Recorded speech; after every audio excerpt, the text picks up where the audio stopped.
Any questions you guys might have about the show, or about hypnosis, or about me if you care, and it's going to make you feel better about participating, now would be the time for you to fire your questions away. There's no such thing as a dumb question, so please don't feel awkward. Any questions about the show or hypnosis before we begin? Will you remember anything? That's a great question. On average, about 70% of you will remember bits and pieces, or even the show up to its entirety. Whereas conversely, only about 30% have no recollection whatsoever. If you're one of these people that does not remember, you just come see me after the show in the meet and greet area. I'll sit you down in the memory chair, give you the old 1, 2, 3. You'll remember everything that's happened in the show. It's a very cool experience. What can you do to help? That's a great question. The more you try, the harder it becomes. Hypnosis is a passive process. If I were to say, fall asleep right now, go ahead and fall asleep. Just fall asleep, like fall asleep. It's virtually impossible to do that. You have to allow the process to happen. Same thing with hypnosis. I want you to focus on your physical relaxation. I'll take care of everything else. Cool? Yes, sir. What are the different ways that you can be hypnotized? 2 things cause people to go into hypnosis. Overload of the nervous system and fatigue of the nervous system. I'm going to be using both of those things throughout this entire process. Those are the only 2 things that cause people to go into hypnosis. Many different approaches. For example, you're focusing your eyes on a spot.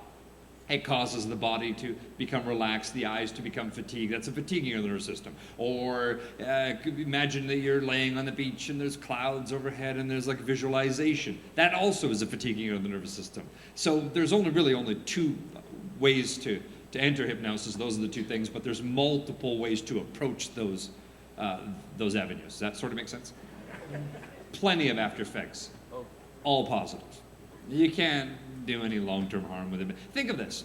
Thousands of shows happen all over the world every single day, and never do you see on CNN headline news of a bunch of people doing some crazy things of hypnosis that could not be awoken from hypnosis. It doesn't happen. If I can suggest to you to do a whole bunch of ridiculous, silly behaviors through hypnosis, wouldn't the easiest thing be on the count of 3, everything will be completely back to normal, and the hypnosis does not affect you anymore? 1, 2, 3, eyes open, wide awake. Yes, the awakening procedure is what everyone's afraid of, but that's the easiest part. If I can hypnotize you to do modified behavior, I can hypnotize you to be back to normal. When you look at it that way, you're like, yeah, that totally makes sense.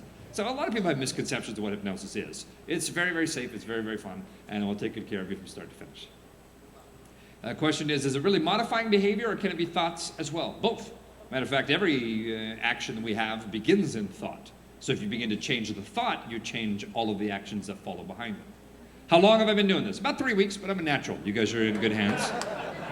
You guys are in good hands. This is my 22nd year doing hypnosis. We've been in this theater 8.5 years and done close to 2,500 shows in this theater alone. So you're in good hands. We'll take good care of you. Have I ever been hypnotized? Yes, been married 17.5 years.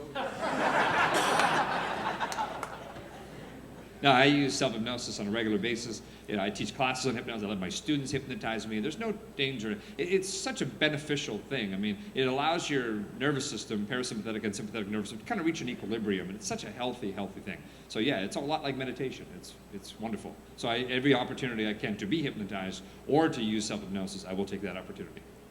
Yes, Santa. If you hypnotize us, then you have a heart attack here, and they take you away in the ambulance, and we can stay hypnotized. Good question.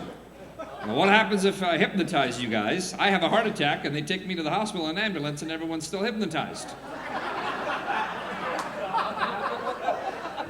Who gives a shit about you guys? I'm having a heart attack. I'm seriously, are you not worried about my heart attack? All about you. All about you. Because hypnosis is a natural state of consciousness between the awakened state and the sleep state, one of a couple of things would happen.